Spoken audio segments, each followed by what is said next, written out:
सभी को good evening. आज का क्लास स्टार्ट करते हैं।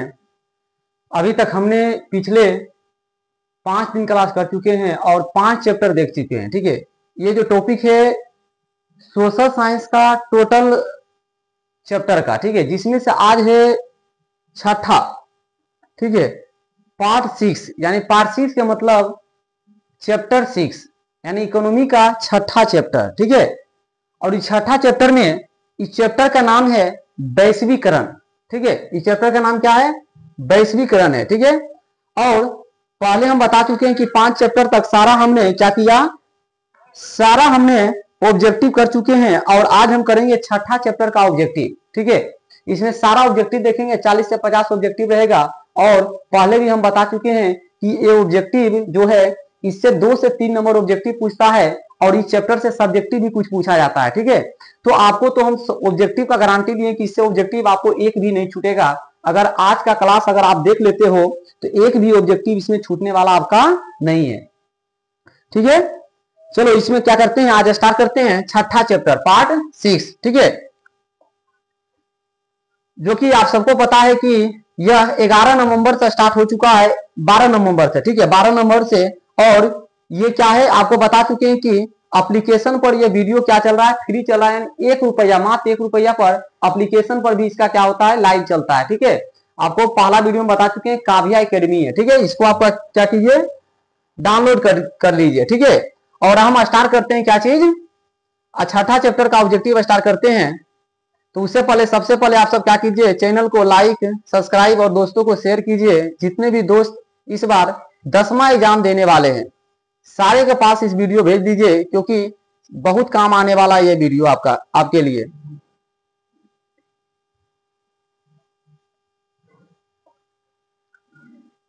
आज जो स्टार्ट होगा छठा चैप्टर, इसका नाम है वैश्वीकरण। ठीक है, देखिए पहला सवाल देखते हैं, वैश्वीकरण को क्या कहा जाता है, बताइएगा।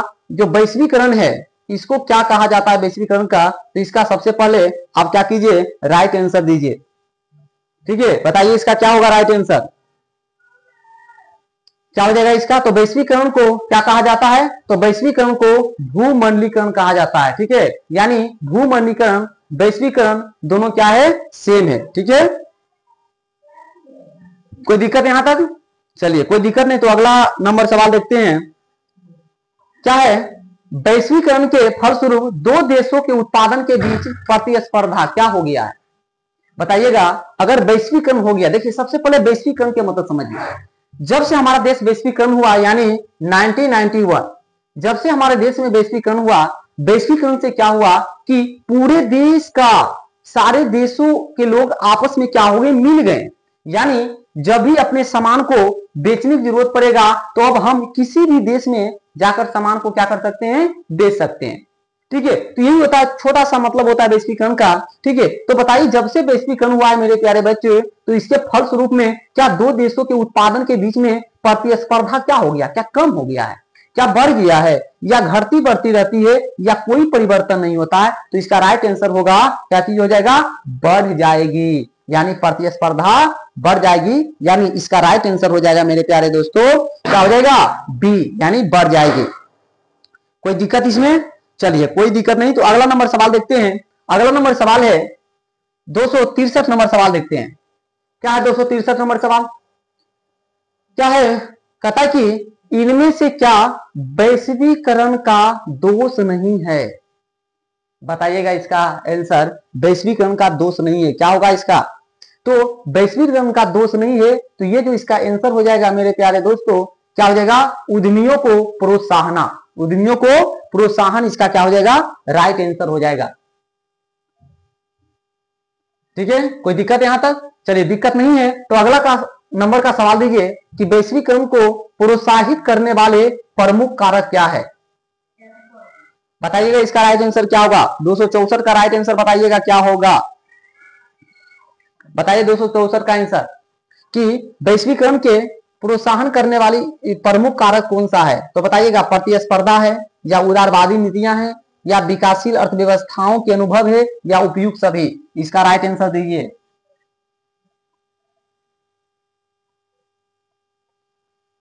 तो इसका राइट आंसर क्या हो जाएगा, तो इसमें सभी हो जाएगा। यानी वैश्वीकरण को प्रोत्साहित करने वाले जो कारक होते हैं वो प्रतिस्पर्धा भी होता है, विकासशील अर्थव्यवस्थाओं के अनुभव भी होता है और उदारवादी नीतियां भी होता है। इसका मतलब उपयुक्त तीनों हो जाएगा, यानी सभी आंसर हो जाएगा। ठीक है, चलिए आगे बढ़ते हैं, अगला नंबर सवाल की ओर देखते हैं। यानी 265 नंबर सवाल देखते हैं। 265 सवाल क्या कहता है, देखिएगा मेरे प्यारे बच्चे कि वैश्वीकरण के प्रमुख विशेषता क्या है, बताइएगा इसका आंसर। प्रमुख विशेषता क्या है वैश्वीकरण का? तो आप सभी लोग जानते हो कि इसका प्रमुख विशेषता क्या हो जाएगा। तो देखिएगा, वस्तुओं का मुक्त प्रवाह, या पूंजी का मुक्त प्रवाह, या प्रौद्योगिकी का मुक्त प्रवाह, या इनमें से सभी। तो बताइए इसका राइट आंसर क्या होने वाला है, बताइए जल्दी से, जल्दी बताइए 265 का राइट आंसर। तो आप सभी लोग जानते हो कि अगर वैश्वीकरण का प्रमुख विशेषता की अगर बात करते हैं तो इसकी विशेषता जो हो जाएगा वस्तुओं के मुक्त प्रवाह या पूंजी के मुक्त प्रवाह, ये भी हो जाएगा, और प्रौद्योगिकी का मुक्त प्रवाह भी, यानी इसका राइट आंसर हो जाएगा इनमें से सभी। ये चारों जो है, ये तीन को जो ऑप्शन आपको दिखाई दे रहा है, सारे लोग क्या है, वैश्वीकरण की, क्या है, वैश्वीकरण की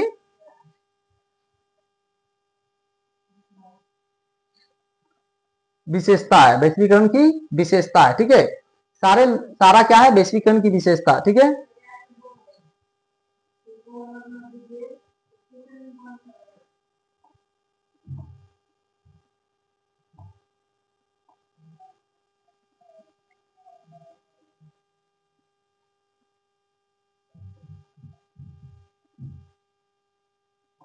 चलिए अगला नंबर सवाल देखते हैं। अगला नंबर सवाल देखते हैं 266 नंबर सवाल कह रहा है कि भारत में स्थित कॉल सेंटर किस उद्देश्य के कार्यरत रहते हैं, बताइएगा इसका क्या हो जाएगा।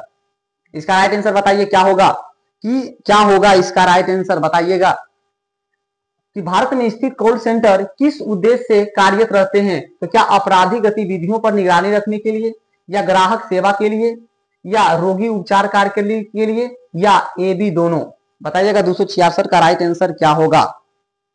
तो कॉल सेंटर की अगर बात करते हैं तो इसका कॉल सेंटर का उद्देश्य क्या होता है, ग्राहक सेवा के लिए। क्या होता है, ग्राहक सेवा के लिए। ठीक है, ग्राहक सेवा के लिए होगा। ठीक,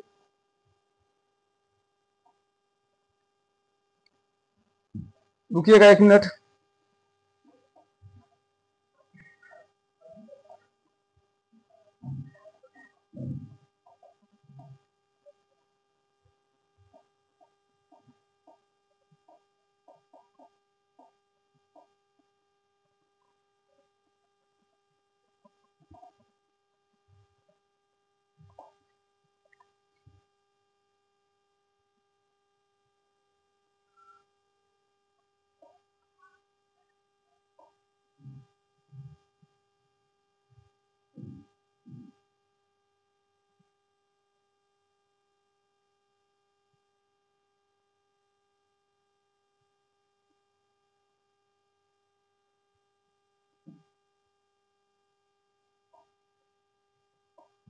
रुकिएगा एक मिनट।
चलिए स्टार्ट करते हैं।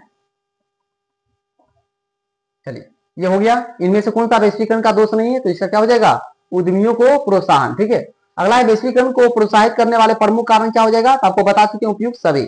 वैश्वीकरण की प्रमुख विशेषता क्या है, तो ये भी बता दी इनमें से सभी। अगला नंबर सवाल देखते हैं, 266 नंबर सवाल बताइए। क्या इसका हो गया, ये भी हो गया है कि भारत में स्थित कॉल सेंटर किस उद्देश्य से कार्यरत है, तो ये ग्राहक सेवा के लिए। ठीक है, अगला सवाल है कि अंतरराष्ट्रीय बाजारों के लिए एकीकरण को कहते हैं, बताइएगा क्या होता है, इसका राइट आंसर बताइएगा कि अंतरराष्ट्रीय बाजारों के एकीकरण को क्या कहते हैं। तो अंतरराष्ट्रीय बाजार का जब एकीकरण हो गया, यानी एक स्थान पर आ गया, तो क्या हो जाएगा, वैश्वीकरण, यानी 267 का क्या हो जाएगा, सी नंबर आंसर। देखिए विश्व व्यापार संगठन, इसको बोलते हैं WTO। क्या बोलते हैं मेरे प्यारे बच्चे, WTO के वर्तमान सदस्यों की संख्या कितनी है, बताइएगा वर्तमान। देखिएगा अगर आपके बुक के अनुसार की अगर बात करते हैं तो 149 हो जाएगा। अगर आपके बुक के अनुसार करते हैं तो इसका राइट आंसर क्या हो जाएगा, 149 हो जाएगा। लेकिन अगर हम वर्तमान अभी 2024 की अगर बात करते हैं तो 164 हो जाएगा। यानी इसका राइट आंसर होगा ए। या तो 149 आपके ऑप्शन में रहे या तो 164 रहे, तो आप क्या मारिएगा, सी मारिएगा। ठीक है, देखिए इसमें कंफ्यूजन हो सकता है कि भैया ऑप्शन में अलग अलग दोनों रहेगा तो क्या करेंगे, दोनों नहीं रहेगा, या तो 149 रहेगा या तो 164 रहेगा। ठीक है, चलिए अगला नंबर सवाल देखते हैं, 269 नंबर सवाल क्या है बताइए। व्यापार पूंजी तकनीक एवं सूचना के प्रवाह से प्रोत्साहन मिलता है किसको, ये सारे चीज से किसको मिलता है, निजीकरण, उदारीकरण या वैश्वीकरण या इनमें से सभी, बताइएगा इसका राइट आंसर क्या होगा। तो इसका राइट आंसर बताइएगा क्या होगा मेरे प्यारे बच्चे लोग, बताइएगा। आप सबको पता है कि व्यापार हो गया, पूंजी हो गया, या तकनीक हो गया, या सूचना हो गया, ये सभी से अगर प्रवाह की अगर बात करते हैं तो सबसे ज्यादा अगर प्रोत्साहन मिलता है तो वैश्वीकरण को मिलता है। किसको मिलता है, तो वैश्वीकरण को मिलता है, यानी 269 का बी नंबर आंसर हो जाएगा। ठीक है, देखते हैं 270 नंबर सवाल। 270 नंबर सवाल क्या है कि अंतरराष्ट्रीय व्यापार संबंधित नियमों को निर्धारित करने वाली संस्था कौन है, कौन है बताइएगा। अंतरराष्ट्रीय व्यापार संबंधी, अंतरराष्ट्रीय स्तर पर जो व्यापार होते हैं उससे संबंधित नियम बनाने वाली संस्था कौन है, तो बताइए क्या विश्व बैंक है, या यूएनओ है, या IMF है, या इनमें से कोई नहीं है। इसका राइट आंसर दीजिए जल्दी, सभी लोग इसका राइट आंसर दीजिए, सारे लोग इसका राइट आंसर दीजिए, आप सभी लोग, इसका क्या हो जाएगा। चलिए लाइव चल रहा है अभी,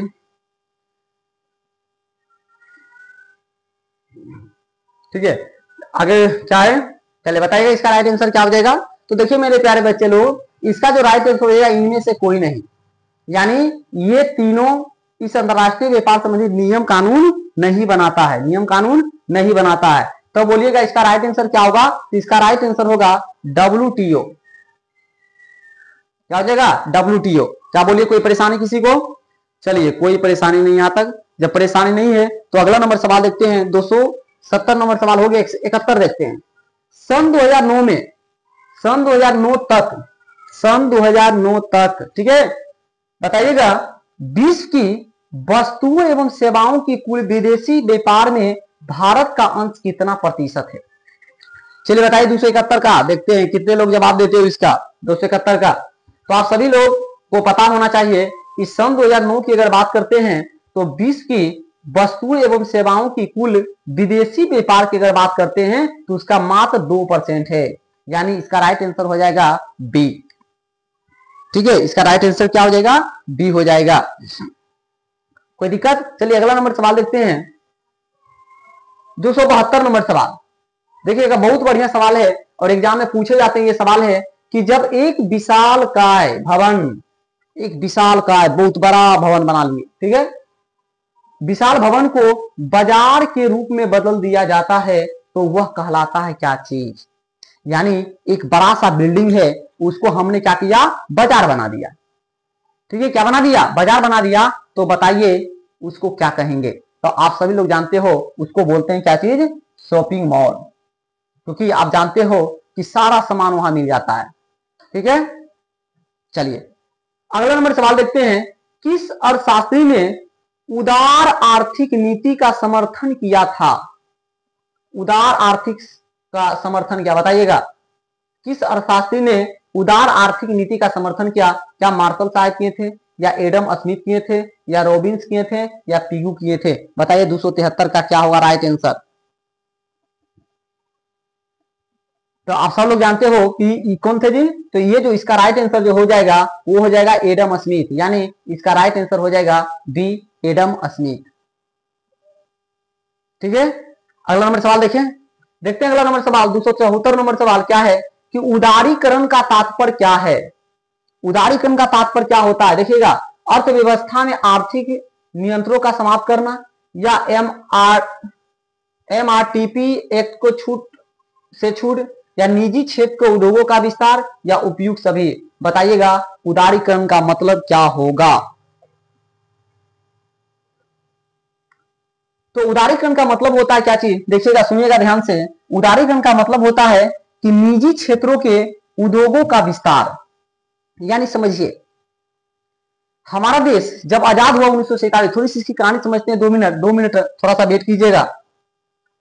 जब हमारा देश आजाद हुआ 1947 में,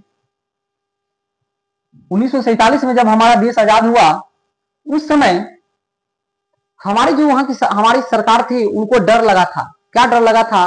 क्योंकि हमारे देश में जब हमारा देश गुलाम हुआ, किसके वजह से हुआ? बिजनेस वाला से हुआ था, निजी कंपनी के कारण हुआ था कि इंग्लैंड वाला यहाँ आया था व्यापार करने के लिए। अब व्यापार करने की वजह से यहाँ क्या किया? कब्जा कर लिया भारत को। ये डर लगा था हमारे देश को। इसी कारण से जब हमारा देश आजाद हुआ तो उस समय ऐसा बोल दिया कि भारत में कोई भी निजी कंपनी नहीं होगा, यानी सारा कंपनी सार्वजनिक होगा, यानी सरकार का होगा, सारा बिजनेस सरकार का होगा, किसी निजी कंपनी का नहीं होगा। ठीक है, तो धीरे धीरे समय बीतते रहा तो लगा कि नहीं, ये फिर हमारा देश का डेवलप नहीं हो पाएगा। तो जब आया 1991,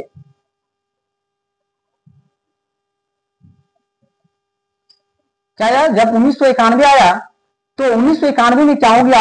हमारा देश में वैश्वीकरण आ गया। क्या गया? वैश्वीकरण। ठीक है, तो वैश्वीकरण में दो चीज होता है, एक उदारीकरण होता है और एक होता है निजीकरण। एक उदारीकरण होता है, एक निजीकरण होता है।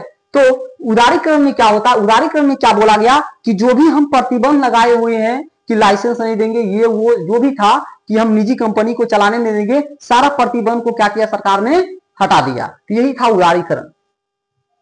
और निजीकरण की क्या मतलब होता है? निजी मतलब अपना, मतलब निजीकरण में क्या था कि ये था क्या कि सार्वजनिक जो कंपनियां थी उस पर क्या करना है? निजी कंपनियों को क्या करना है? उस पर अपना प्रभाव दे जमाना है, यानी इसका अपना भी कंपनी हो, निजी कंपनी का कोई भी लोग यहां पर कंपनी खोल सकते हैं। ठीक है, कब से यह स्टार्ट हुआ? तो 1991 से हुआ वैश्वीकरण। यानी वैश्वीकरण में क्या होने लगे? सारे लोग, पूरे विश्व स्तर के लोग आपस में क्या हो गए? मिल गए। ठीक है, तो ये था हमारा वैश्वीकरण। तो वैश्वीकरण को भी हम ऐसे बोलते हैं, उदारीकरण और निजीकरण को ही क्या बोलते हैं? वैश्वीकरण बोलते हैं।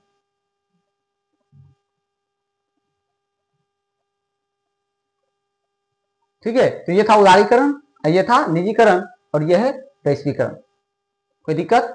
चलिए देखते हैं अगला नंबर सवाल, 275 नंबर सवाल देखते हैं।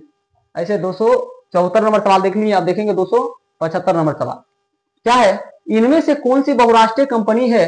बताइएगा बहुराष्ट्रीय कंपनी कौन है?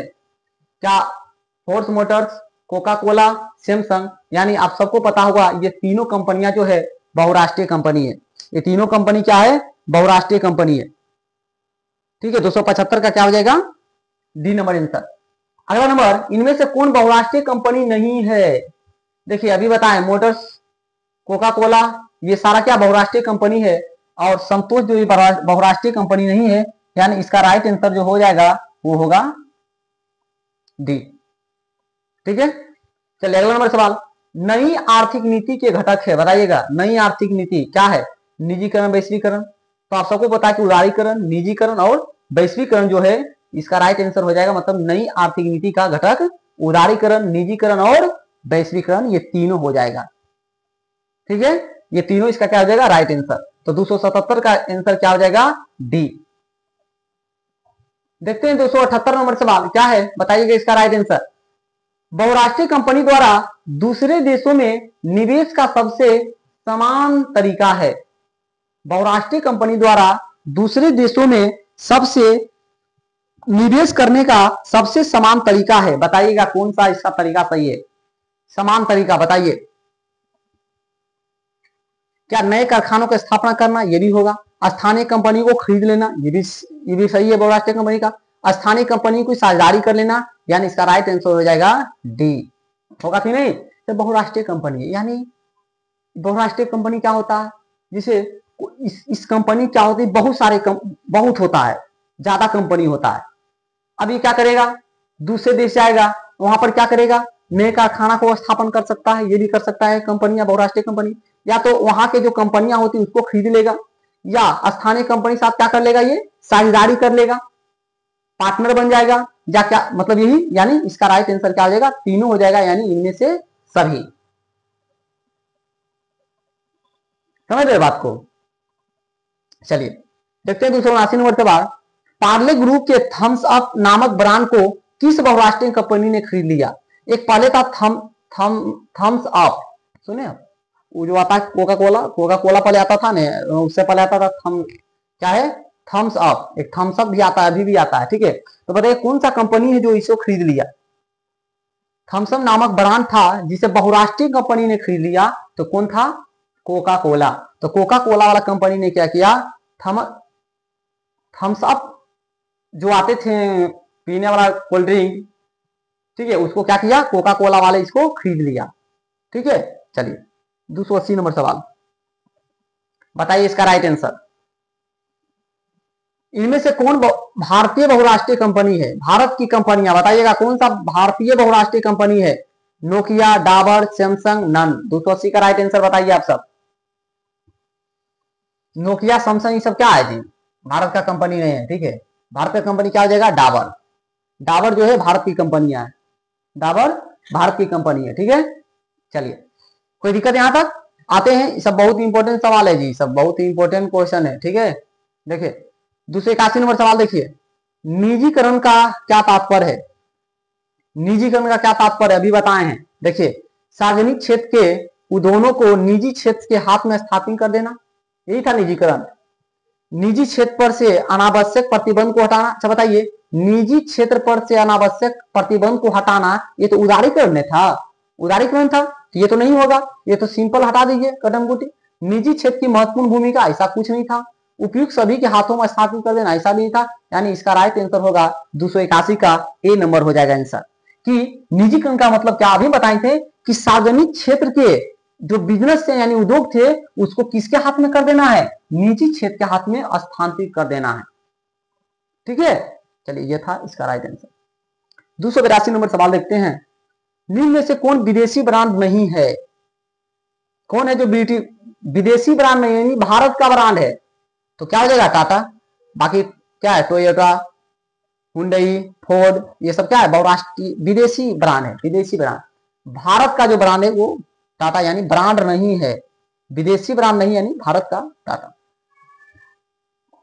283 नंबर सवाल देखिए, क्या हो जाएगा इसका, बताइए 283 नंबर सवाल का आंसर।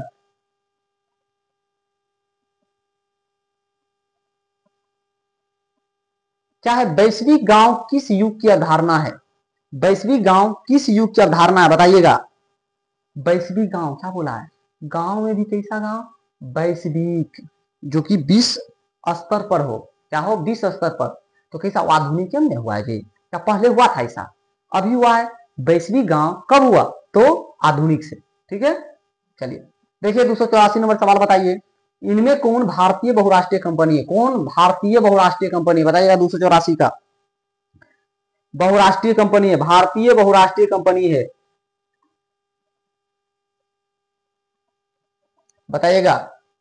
भारतीय बहुराष्ट्रीय कंपनी है, रिबॉक, एप्पल, सैमसंग, क्या हो जाएगा, टाटा हो जाएगा। ये क्या है, भारतीय बहुराष्ट्रीय कंपनी है, टाटा सब, ठीक है। कोई दिक्कत, 284 का डी। 285 देखिए, विश्व व्यापार संगठन का मुख्यालय कहाँ है जी, WTO, ये सब इंपोर्टेंट है, पढ़ लीजिएगा इसको एक बार फिर से जाकर, ठीक है सब लोग। तो WTO का बताइए कहाँ है इसका मुख्यालय? तो आप सब लोग जानते होंगे इसका मुख्यालय कहाँ है, तो जेनेवा में। कहाँ है जी?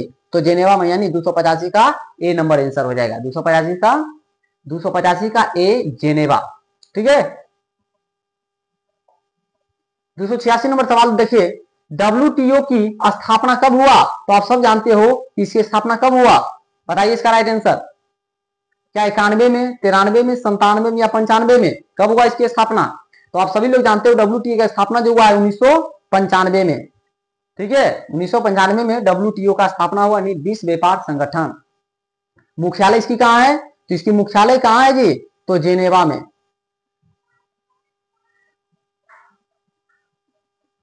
चलिए देखिए 287 नंबर सवाल, बताइए इसका, निम्नलिखित में से क्या नई आर्थिक नीति का अंग नहीं है? नई आर्थिक नीति का अंग नहीं है।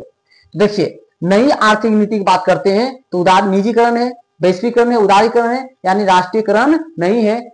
इसका राइट आंसर हो जाएगा सी नंबर। क्या हो जाएगा? सी। कोई दिक्कत किसी को? नई आर्थिक नीति का अंग नहीं है, यानी इसका राइट आंसर क्या हो जाएगा? सी, राष्ट्रीयकरण। क्या कोई परेशानी इसमें?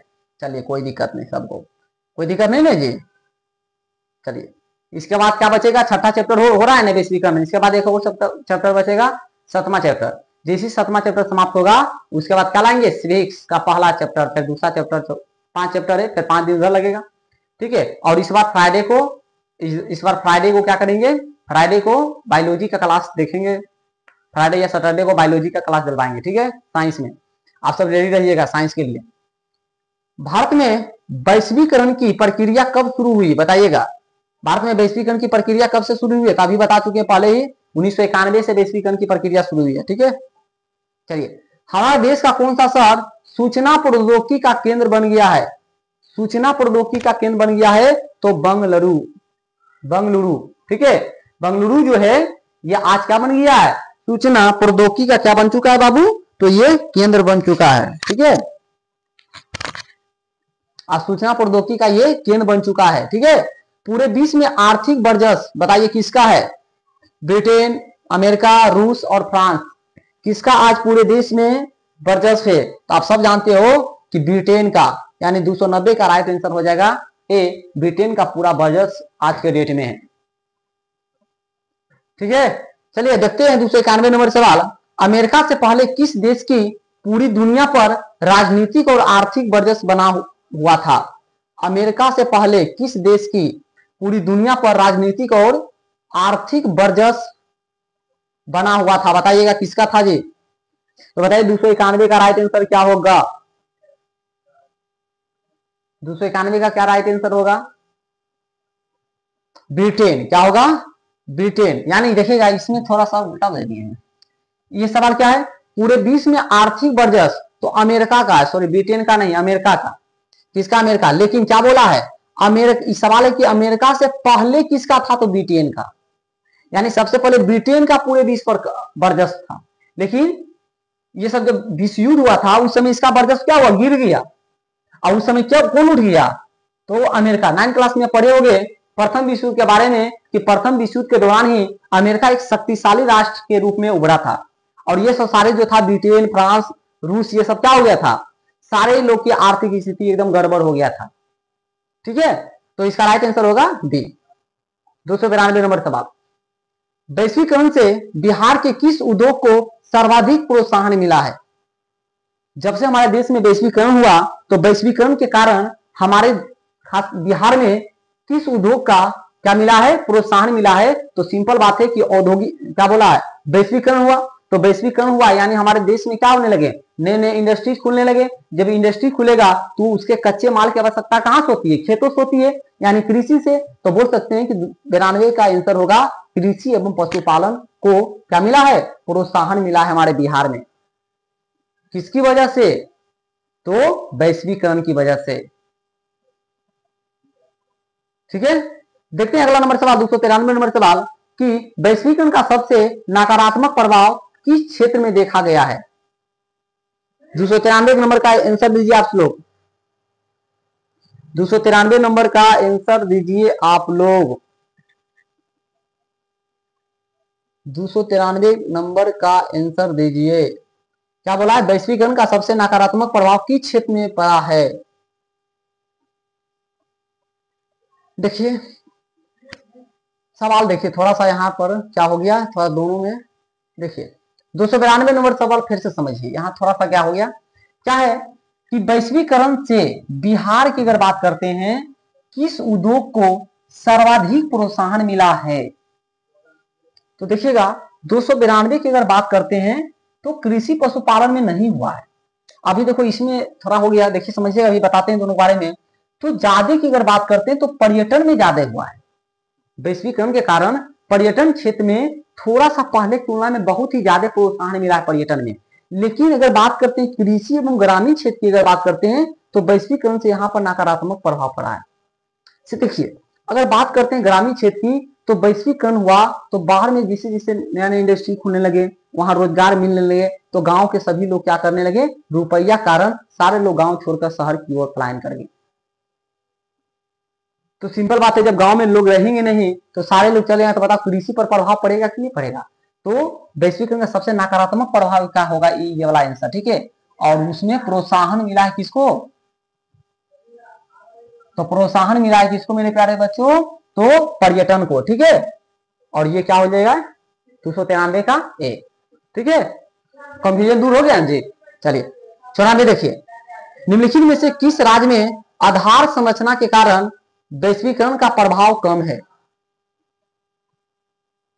आधार संरचना कारण वैश्वीकरण का प्रभाव कम है, बताइए किसमें कम है जी, कौन सा राज्य में आधार संरचना वैश्वीकरण का प्रभाव कम है 294 का, तो कौन हो जाएगा हमारा बिहार। कहने का मतलब, इस सवाल का मतलब समझिए, बोला क्या कि कौन ऐसा राज्य है जहां पर आधार संरचना के कारण वैश्वीकरण का प्रभाव कम पड़ा है, तो हमारे बिहार में आधार संरचना नहीं है बढ़िया, सड़क बढ़िया नहीं, बिजली की व्यवस्था बढ़िया नहीं है, जमीन उपलब्ध नहीं हो पाता, यहाँ पर समस्या है, जमीन का बहुत विवाद यहाँ पर चल रहा है, ठीक है। तो यहाँ पर क्या है, वैश्वीकरण का प्रभाव कम पड़ा है, ठीक है। चलिए देखते हैं 295 नंबर सवाल, क्या पढ़िएगा सवाल इसको, कर रहा है कि बिहार में कितना प्रतिशत निवेश में वृद्धि हुई है, बताइएगा। तो बिहार में 147% निवेश में क्या हुई है, वृद्धि हो गई है, यानी 295 का ए नंबर हो जाएगा, ठीक है। अब देखिए 296 नंबर सवाल, नई आर्थिक नीति में किसे सम्मिलित नहीं किया गया है, नई आर्थिक नीति में किसे सम्मिलित नहीं किया गया। देखिए उदारीकरण तो है, वैश्वीकरण है, यानी इसका राइट होगा नियंत्रित अर्थव्यवस्था, नियंत्रित अर्थव्यवस्था को शामिल नहीं किया गया किस चीज में, तो नई आर्थिक नीति में, ठीक है। कोई दिक्कत किसी को, चलिए कोई दिक्कत नहीं। देखते हैं 297 नंबर सवाल, आर्थिक सुधार संबंधित नवीन आर्थिक नीति कार्यक्रम कब शुरू किया गया है। क्या बोला है, आर्थिक सुधार संबंधित, आर्थिक सुधार संबंधी नवीन आर्थिक नीति कार्यक्रम कब शुरुआत की गई। क्या जुलाई 1991, जुलाई 1980, जुलाई 1992, तो बताइएगा इसका राइट आंसर क्या होगा। तो इसका राइट आंसर हो जाएगा जुलाई 1991, जुलाई 1991 में आर्थिक सुधार संबंधित नवीन आर्थिक नीति कार्यक्रम शुरू किया गया था। कोई परेशानी इसमें, चलिए जब परेशानी नहीं है तो आते हैं 298 नंबर सवाल, इसका राइट आंसर आप बताइए सभी लोग। एलपीजी का अर्थ क्या होता है, तो जानते हैं एलपीजी का अर्थ होता है उदारीकरण, निजीकरण, वैश्वीकरण, तो ये तो अलग अलग है, तो इसका राइट आंसर ये तो नहीं होगा। लेकिन इसमें देखिए उदारीकरण, निजीकरण, वैश्वीकरण, इसका मतलब राइट आंसर डी होगा, ठीक है। चलिए 299 नंबर सवाल देखते हैं कि भारत सरकार ने नई आर्थिक नीति कब अपनाई है, नई आर्थिक नीति कब से अपनाया गया है, तो सबको पता है जी 1991 से, 1991 से अपनाया गया, 1991 से। देश की कितनी प्रतिशत जनसंख्या मूलभूत सुविधाओं से वंचित है, बताइएगा इसका राइट आंसर 300 का, कितने प्रतिशत लोग हैं जो इससे वंचित है, देश में कितनी प्रतिशत जनसंख्या है जो किससे वंचित है जी, तो मूलभूत सुविधाओं से वंचित है, तो 85%। और ये हमारा आज का ये 2 लास्ट सवाल छठा चैप्टर का, ठीक है। क्या है, समाज के ऐसे वर्ग समूह जो समान उपभोग की सुविधाओं से वंचित होते हैं क्या कहलाते हैं, बताइएगा। समाज के ऐसे वर्ग समूह बताइए जो समान उपभोग की सुविधाओं से क्या होते हैं, वंचित होते हैं। तो बताइए 301 का राइट आंसर क्या होगा। तो इसमें कौन हो जाते हैं जी, तो आम आदमी जो होते हैं वो समान उपभोग के वस्तुएं जो होते हैं उससे वंचित रह जाते हैं आम लोग। ठीक है, और ये रहा आज का लास्ट सवाल, इसका राइट आंसर आप दीजिए। The great Indian middle class को कब प्रकाशित किया गया, बताइएगा 302 का कौन सा ईस्वी में the great Indian middle class को कब प्रकाशित किया गया है, बताइएगा इसका राइट आंसर। दोस्त 302 का आंसर तो आप सभी लोग जानते हो, इसका राइट आंसर क्या हो जाएगा 2006, यानी the great Indian middle class को प्रकाशित कब हुआ, 2006 में प्रकाशित हुआ है। ठीक है, तो अगले क्लास में हम क्या देखेंगे, 7वां चैप्टर देखेंगे इसका। ठीक है, उपभोग वाला चैप्टर, संरक्षण। ठीक है, तो अगले क्लास में देखेंगे 7वां चैप्टर। तो आप सभी लोग क्या कीजिएगा, इसको रिवीजन एक बार कर लीजिएगा, 5 चैप्टर हो गया है। ठीक है, आपको क्या करना है, इसका एक बार रिवीजन सारे को कर लेना। 302 क्वेश्चन आपको करवा चुके हैं और लास्ट 40 से 45 क्वेश्चन और होगा। ठीक है, यानी 350 क्वेश्चन आपको हमने इकोनॉमी का दे चुके हैं, इससे ज्यादा नहीं, इनफ है, बहुत हो गया है। ठीक है, अब आपका काम है इसे बार बार क्या कीजिए, प्रैक्टिस कीजिए, रिवीजन कीजिए। ठीक है, कोई दिक्कत किसी को यहां तक। ठीक है, तो क्या कीजिए, इस सभी को सारे जितने भी आप सब देखते हो, जो भी इस बार 10वां क्लास के एग्जाम देने वाले आपके दोस्त, सारे क्या कीजिए, ये वीडियो शेयर कीजिए, सारे बताइए। ठीक है, इस पर चैप्टर वाइज क्या हो रहा है, चैप्टर वाइज और टॉपिक वाइज सारा क्या हो रहा है, ऑब्जेक्टिव का रिवीजन हो रहा है। ठीक है, तो आपसे मिलते हैं अगले क्लास में, जब तक के लिए जय हिंद।